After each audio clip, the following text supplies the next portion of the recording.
병원에 자주 갈수록 빨리 죽는다고? 병보다 무서운 과잉 진료의 진실. 의사는 아파도 병원에 가지 않는다. 현직 전문의의 솔직한 고백. 의료도 비즈니스다. 불필요한 건강검진과 예방의학에 속아서 돈과 시간, 심지어 생명까지 바치는 병원에 봉이 되지 말자. 안녕하세요. 건강정보 알림이 헤이그린입니다. 오늘 소개해드릴 책은 의사에게 살해되지 않는 방법 47가지입니다. 이 책은 50여 년간 4만 명 이상의 암 환자를 진료한 암 전문 의사가 저술한 책입니다. 일본에서 베스트셀러 1위로 100만 부를 돌파했습니다. 지은 이는 곤도 마코토, 옮긴 이는 이그나, 출판사는 더난 출판사입니다. 저자는 병원에 갈수록 불필요한 약이나 과도한 의료행위로 수명이 단축되기 쉽다고 솔직하게 털어놓습니다. 환자를 상품으로만 취급하는 의료 현실에서 자신보다 환자를 더 사랑한 의사의 진심 어린 고백을 담고 있습니다. 저자는 암은 절제하지 않아야 낫는다. 항암제는 대부분의 암에 효과가 없다. 건강검진은 백해무익하다 등 의료계의 상식을 뒤엎는 발언들로 환자의 편에서 진실을 말해왔습니다. 이 책은 과잉 진료로 이어지는 초기 암 진단이나 건강검진에 현혹되지 않도록 의학 상식을 넓혀줄 뿐만 아니라 병원과 약을 멀리함으로써 건강하게 살 수 있는 방법을 알려주고 있습니다. 그럼 책 내용 일부를 소개해드리겠습니다. 집중해서 들어주세요. 감기약도 항암제도 병을 낫게 하지는 못한다. 의사는 정말로 당신의 병을 예방하거나 고쳐주는 것일까? 의사인 내가 말하는 것이 거북하긴 하지만 답은 아니다. 감기, 두통, 고혈압, 고지혈증, 부정맥, 암 등 질병의 90%는 의사에게 치료를 받는다고 해도 낫거나 회복이 빨라지지는 않는다. 게다가 그 부작용이나 후유증의 위험은 매우 크다. 예를 들어 감기 바이러스에 작용해서 감기를 치료하는 감기약은 아직 발견되지 않았다. 열을 낮추는 해열제나 기침약 등 불쾌한 증상을 일시적으로 진정시키는 대증요법의 약은 몸을 잠시 편하게는 해주겠지만 회복은 오히려 더디게 한다. 발열이나 기침 같은 증상은 전부 우리 몸이 바이러스를 몰아내려고 싸우고 있는 신호이다. 대증요법 약은 이런 우리 몸의 치유력을 방해할 뿐이다. 독감 백신 예방접종이나 타미플루, 리렌자 같은 독감 치료약은 실제로 독감을 예방했다거나 치료했다는 의학적 증거가 없다. 기껏해야 효과가 기대된다는 수준이다. 한편 감기약이나 독감 백신의 부작용으로 사망한 사람은 상당수에 이른다. 고혈압 기준치를 조작해 치료약의 매출을 증가시킨다. 고혈압의 진단 기준이 특별한 근거도 없이 계속 낮아지고 있다. 오랜 기간 동안 160mmHg였던 최고혈압의 기준이 2000년에는 140mmHg로 2008년 대사증후군 검진에서는 130mmHg까지 내려간 상태이다. 나이가 들면 대개 혈압이 높아지기 마련이다. 50세가 넘으면 최고 혈압 130mmHg는 일반적인 수치이다. 하지만 현행 기준에 따르면 이 수치로도 고혈압 환자가 되어 혈압 강화제로 치료받는 처지가 된다. 그 결과 약품업계는 큰 이익을 보게 되었다. 20년 동안 매출이 무려 6배나 뛰어오른 것이다. 그야말로 혈압 상술의 대성공이라고 말할 수 있다. 총 콜레스테롤 수치도 마찬가지다. 이 수치가 높은 편이 오래 산다는 것은 이미 10년 전에 밝혀졌지만 기준치는 좀처럼 높아지지 않고 있다. 문제는 혈압 강화제나 콜레스테롤을 약으로 낮추면 수치는 개선되어도 생명을 단축할 위험이 높아진다는 것이다. 이는 세계적으로 실시된 수만 명 규모의 추적 조사에 의해 명확히 밝혀진 사실이다. 대부분의 암은 치료할수록 생명이 단축된다. 암의 90%는 치료하는 것보다 그냥 방치하는 편이 건강하게 더 오래 살 수 있다. 유명한 아나운서였던 이스미 마사타카는 자신이 악성 스킬스 위암이라는 사실을 밝힌 뒤 대수술을 받고는 3개월 만에 세상을 떠났다. 나는 20년 동안 150명 이상의 암방치 환자를 지켜봐왔지만 스킬스 위암이라도 몇 개월 만에 사망한 경우는 단 한 사람도 없었다. 평소대로 생활하면서도 3년에서 길면 9년 동안 살다가 사망한 환자들도 몇 명이나 된다. 항암제는 맹독이다. 항암제 효과란 암 덩어리를 일시적으로 작게 하는 것일 뿐 암을 치료하거나 생명을 연장하는 데 도움이 되지는 않는다. 위암이나 유방암처럼 덩어리로 이루어진 고형암에는 항암제가 아무런 효과도 발휘하지 못한다. 고통스러운 부작용을 일으키거나 수명을 단축하는 작용만 할 뿐이다. 그러면 암검진은 어떨까? 그 역시 유효하다는 증거는 하나도 없다. 암을 아무리 조기 발견, 조기 치료해도 1960년대부터 암으로 인한 사망자의 비율은 떨어지지 않고 있다. 표면적으로 드러나는 증상 없이 검사에서 발견된 암은 대부분 생명을 앗아가지 않는 유사암이다. 진짜 암이라면 이미 전이가 되었을 것이므로 절제 수술이나 항암제 치료를 하는 것은 의미가 없다. 즉 유사암이든 진짜 암이든 암은 될 수 있는 한 방치하는 편이 편안하게 더 오래 살 수 있다. 폭력배나 강도보다 무서운 의사들. 주변을 둘러보면 병원에서 치료를 받다가 생명을 잃거나 장애가 생기는 일이 드물지 않다는 것을 알 수 있다.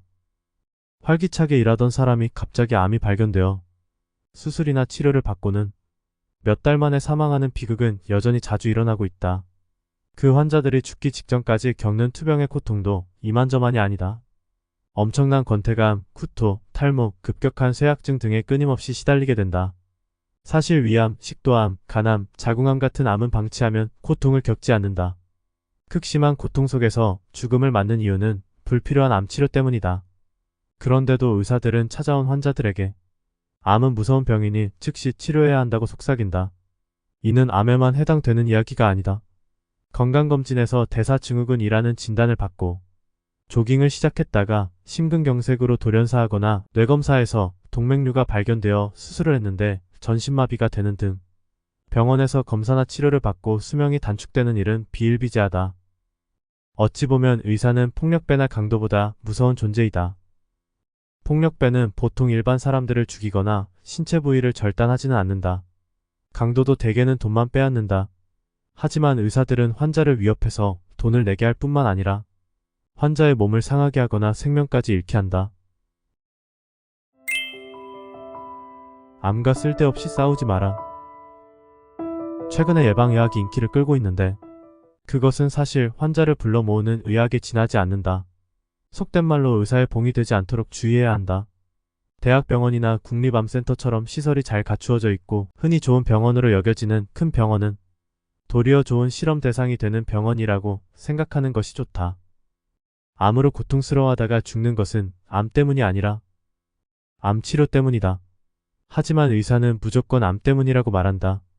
바로 그 점에 속지 말아야 한다. 기본적으로 자각 증상이 없고 식사도 맛있게 할 수 있다면 의사에게 어디가 좋지 않다라는 말을 듣거나 암이 발견되어도 신경 쓰지 않아도 된다. 이때 서둘러 치료를 하게 되면 그만큼 수명이 단축된다. 지금은 의학 정보를 찾아보려고 노력하기만 하면 책이나 인터넷 등을 통해 얼마든지 정보를 손에 넣을 수 있다. 내가 하고 싶은 말은 지금까지 병에 대해서 의사만을 믿고 따랐다면 생각을 전환해 의사를 의심하고 스스로 병에 관해 찾아보고 생각하는 습관을 들이도록 하자는 것이다. 한마디로 의사에게 살해당하지 않는 방법을 습득해 자신의 것으로 만들어 무의미한 죽음에서 자신을 지킬 수 있도록 해야 한다. 나의 생명, 나의 몸, 나의 인생은 하나뿐이니까 말이다. 의사가 병을 만들고 환자를 만든다. 환자는 병원의 봉이 아니다. 사람들은 재채기가 나오면 곧바로 병원에 달려가고 의사는 진찰 후 감기 기운이 있다는 소견만으로 기침약, 해열제, 염증약, 항생물질, 위장약 등 약을 무더기로 처방한다. 어디 그뿐인가? 혈압을 한번 재볼까요? 아, 혈압이 조금 높군요. 약을 먹는 게 좋을 것 같습니다. 혈당치도 염려되네요. 라며 검사를 줄줄이 권하는 경우도 많다. 환자들은 이런 의사의 말에 친절한 선생님이라며 고마워한다. 그리고 매년 독감 예방 주사를 맞고 건강검진이나 암검사도 규칙적으로 받는다. 혈압이 높다거나 폐에 음영이 보인다는 소견을 들으면 새파랗게 질려서 의사에게 들은 대로 약을 먹고 정밀 검사를 받는다. 특히 암 진단을 받으면 수술, 항암제, 방사선 등의 표준 치료를 의사가 권하는 대로 순순히 받아들인다. 환자들은 의료도 비즈니스이며 그것이 의사의 생계수단임을 인식하지 못한다. 현재 의사들 대부분은 병자를 가능한 한 늘려서 병원으로 끌어들이지 않으면 살아남을 수 없다. 한마디로 의사의 감언이설에 넘어가는 당신은 의사의 봉인 셈이다. 당신의 중요한 시간과 돈을 의사에게 바치는 것을 넘어 생명까지 단축될 수 있기 때문이다. 병원에 자주 가는 사람일수록 빨리 죽는다. 흥미로운 최근 데이터 한 가지를 소개해볼까 한다. 의료 서비스의 만족도가 가장 높은 그룹은 가장 낮은 그룹보다 입원 일수가 9%가 많았고, 의료나 약에 소비하는 돈도 9%가 많았다. 의료 서비스에 만족하는 사람의 경우 유비무환의 마음으로 몸에 어떤 이상이 있으면 곧장 의사에게 진찰을 받고 좋은 약을 먹거나 빨리 입원하는 성향이 있다. 그런데 4, 5년 동안 전체 조사 대상자를 추적 조사한 결과 만족도가 가장 높은 그룹은 만족도가 가장 낮은 그룹에 비해 사망률이 26%나 높았다. 병원이나 약에 많은 돈을 쓰고 입원 기간이 길수록 수명이 단축되다니 놀라운 일이 아닐 수 없다. 의사 말을 절대적으로 믿어서는 안 된다. 40년 동안 의사로서 일을 해온 내가 무엇보다 자신있게 말할 수 있는 것은 병원에 자주 갈수록 약이나 의료행위로 수명이 단축되기 쉽다는 사실이다. 의사를 찾아갈수록 검사를 자주 하게 되고 그 결과 이상이 발견되어 약을 먹거나 수술을 하게 된다. 암이 발견되면 수술, 항암제, 그리고 방사선이 표준 치료 방식이라는 말로 다짜고짜 소중한 위나 자궁을 잘라내거나 죽을 만큼 고통스러운 항암제 치료를 하게 된다. 그 치료로 인한 스트레스도 엄청나고 그야말로 몸에 나쁜 일만 행할 뿐이다. 내가 의사가 된 지 얼마 안 되었을 때는 암은 수술이나 항암제로 치료된다고 굳게 믿고 있었다. 하지만 수많은 환자를 지켜보면서 장기를 절제해도 암은 낫지 않고 항암제는 고통을 줄 뿐이라고 생각하게 되었다. 믿는 자는 구원을 받는다라는 말이 있지만 의료행위에 대해서만큼은 믿지 말고 합리적으로 생각하는 것이 매우 중요하다. 노화 현상을 질병으로 봐서는 안 된다. 나는 의사이지만 수십 년 동안 골절인 줄 착각했을 때 말고는 병원에서 그 어떤 검사나 진찰을 받은 적이 없고 약도 치아 문제로 진통제를 복용한 것 외에는 먹은 적이 없다. 집에 혈압계도 없어서 내 혈압이 얼마인지도 모른다. 현대사회에서 성인이 걸리는 질병은 대부분 노화 현상으로 의사에게 치료를 받거나 약으로 고칠 수 있는 것이 아니다. 1996년 후생성은 고혈압, 고콜레스테롤 혈증, 당뇨병 등의 성인병을 생활습관병으로 부르기로 했다. 좋지 않은 생활습관 때문에 그런 병에 걸린다는 의미이다. 그리고 건강검진을 의무화해 대사증후군을 마치 범주인 양 단속하고 혈압이나 혈당치가 기준치에서 벗어나면 약으로 수치를 개선하도록 하는 등 국민의 건강을 엄격하게 지도관리하기 시작했다. 하지만 이 같은 질병의 근본 원인은 노화이기 때문에 저항을 한들 억지로 강을 거슬러 올라가는 셈이다. 즉 생활습관병보다는 성인병이라는 표현이 본질에 훨씬 더 가깝다. 사람들은 대개 몸이 어딘가 좋지 않을 때 어떤 병명으로 규정되면 비교적 안심하는 반면에 나이 탓이라고 하면 언짢아 한다. 하지만 몸도 자연의 일부로 받아들이는 편이 좋다. 노화란 세포의 유전자에 상처가 생기고 그것이 축적되어 몸에 여러 가지 장애를 일으키는 육체적 변화이다. 앞에서 말한 성인병 외에 발목의 통증, 암, 부정맥, 골다공증, 갱년기 장애, 기미주름, 탈모, 치매 등이 전부 노화 현상으로 이 같은 진행이 빠른 사람은 20대부터 조금씩 몸의 이상을 느끼기 시작한다. 집이나 차가 오래되면 망가지듯이 우리 몸도 나이가 들면 여기저기 이상이 나타난다. 하지만 집과 차는 수리할 수 있어도 인간의 몸은 새롭게 고치거나 부품을 교환하는 것이 거의 불가능하다. 요즘 한창 안티에이징이 유행하고 있는데 그 방법이라는 것이 결국 별 도움이 되지 않거나 화장이나 성형처럼 겉모습만 바꾸는 것일 뿐이다. 아무리 보톡스 주사로 주름을 편다 해도 피부는 해마다 착실하게 수분량이 감소하여 주름이 늘어간다. 따라서 어느 정도의 통증이나 불편함은 자연의 섭리이니 어쩔 수 없다라고 생각하고 그런 증상과 잘 사귀어 나가는 것이 합리적인 태도이다. 고혈압이나 고콜레스테롤 혈증처럼 나이가 들면서 나타나는 증상에는 의미가 있다. 늙어간다는 사실을 받아들이기 위해 필요한 변화인 것이다. 그러니 이런 증상을 함부로 약을 사용하여 억눌러서는 안 된다. 혈압 및 콜레스테롤 수치는 높은 편이 오래 산다. 나이가 들면 혈관은 탄력이 떨어지고 딱딱해지기 때문에 혈압이 조금 높아야 혈액이 우리 몸 구석구석까지 잘 흘러간다. 몸에 적절한 혈압을 유지하려면 평소 많이 걷는 것이 좋다. 혈액이 하반신에 머물러 있지 않고 원활하게 우리 몸 전체를 순환하기 때문이다. 콜레스테롤은 세포를 튼튼하게 해주기 때문에 줄이지 않는 것이 좋다. 오히려 콜레스테롤 수치가 높은 사람일수록 오래 산다. 스테이크나 생선의 뱃살 같은 음식을 콜레스테롤 수치 때문에 일부러 피할 필요는 없다. 당질도 뇌의 중요한 에너지원 중 하나이므로 무조건 섭취를 제한할 필요는 없다. 맛있는 것을 먹는 즐거움은 살아가는 의욕이 되어 장수로 이어진다는 점을 기억하자. 그리고 손, 발, 머리를 부지런히 움직여 몸이 녹슬지 않도록 한다. 또한 희로애락을 충분히 표현하고 오감을 계속 활성화하자. 최고의 건강법은 몸과 감각을 정체시키지 않는 것이다. 암검진이 긁어부스럼이 되는 이유. 암의 정의 및 범위가 지나치게 넓다. 암의 정의는 나라마다 달라서 상피 내에 그냥 머물러 있어도 암의 성격을 가진 세포가 증식하고 있으면 암이라고 진단하는 나라도 있는 반면 침윤이 일어나지 않으면 암이 아니라고 보는 나라도 있다. 따라서 암으로 간주되지 않는 병변의 80에서 90%가 암이 되어버리기도 한다. 암으로 진단받으면 무조건 치료 대상이 되기 때문에 의미 없는 수술로 인한 후유증이나 합병증, 항암제의 부작용을 겪게 된다. CT 검사, PET 검사가 암을 유발할 수 있다. CT 컴퓨터 단층 촬영이나 PET 양전자 단층 촬영 등에 의한 암 검진은 방사선 피폭설량이 많아서 단 한 차례의 검진으로도 바람 사망의 원인이 될 수 있다. PET 검사는 CT 등의 검사로 발견하지 못하는 암병소를 찾아내는 경우가 자주 있다. 하지만 그 병소는 이미 전이가 일어나고 있는 진짜 암이거나 유사암이므로 일찌감치 발견해도 수명은 늘어나지 않는다. 진짜 암이라면 이미 전이된 상태이다. 검진을 정기적으로 받고 있는 사람들은 검진을 받지 않는 사람들보다 생명을 앗아가는 진짜 암을 빨리 발견할 수 있다. 하지만 그렇다고 운명이 바뀌는 것은 아니다.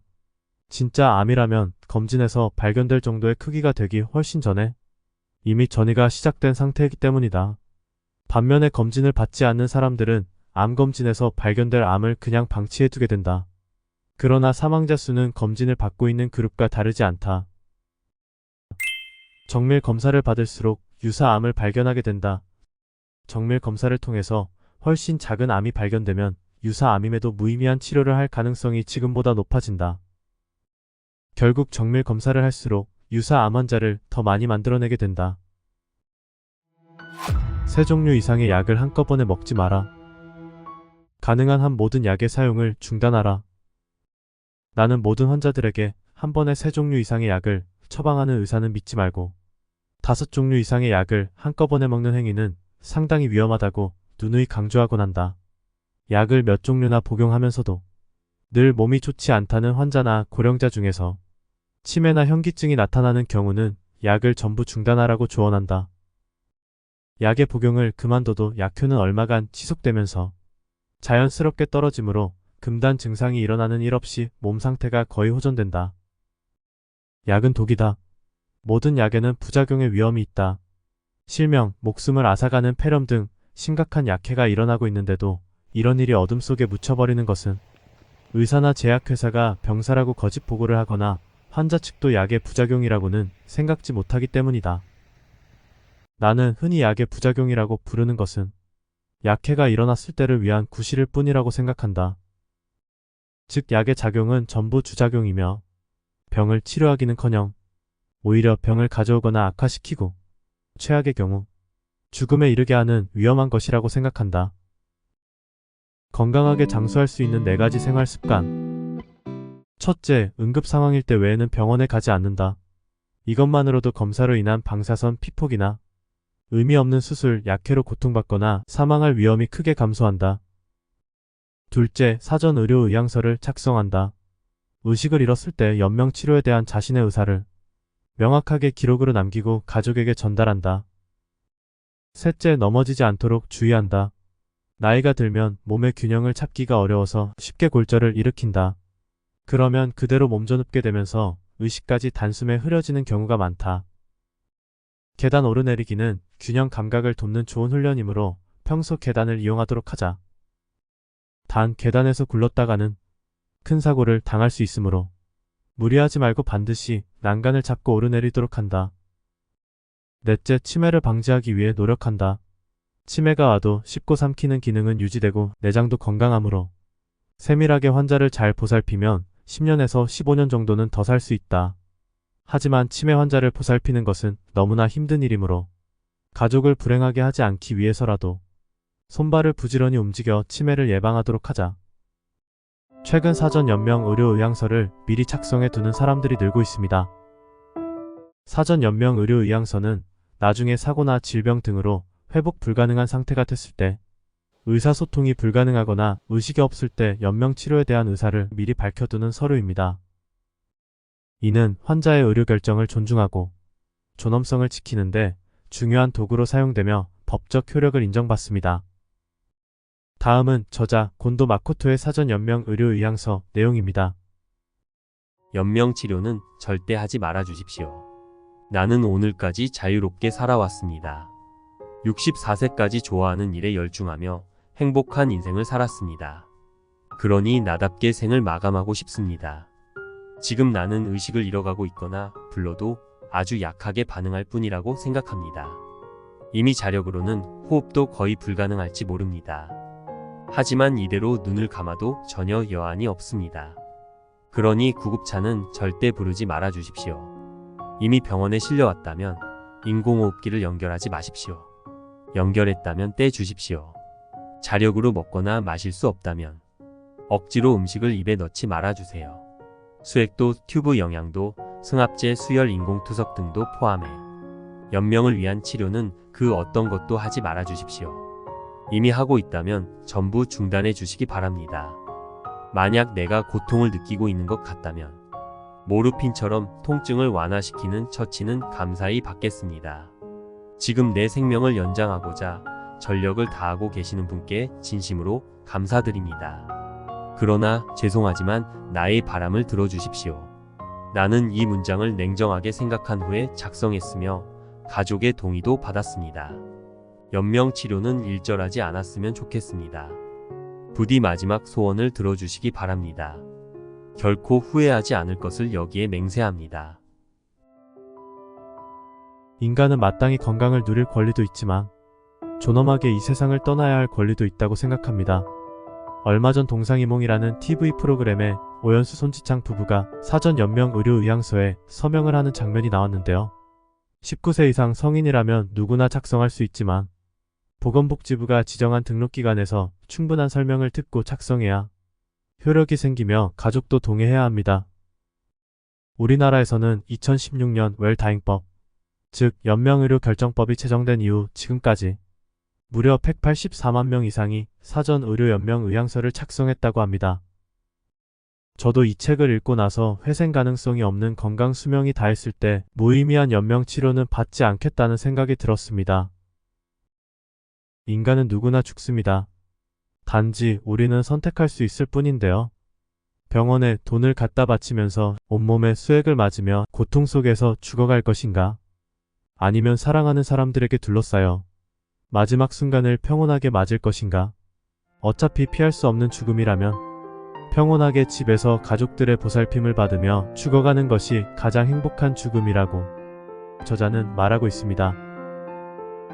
이 책이 여러분들의 건강에 대한 생각과 가치관에 많은 도움이 되었으면 좋겠습니다. 시청해주셔서 감사합니다. 건강정보 알림이 헤이그린이었습니다. 다음 시간에 더 유익한 건강정보를 갖고 찾아뵙겠습니다. 감사합니다.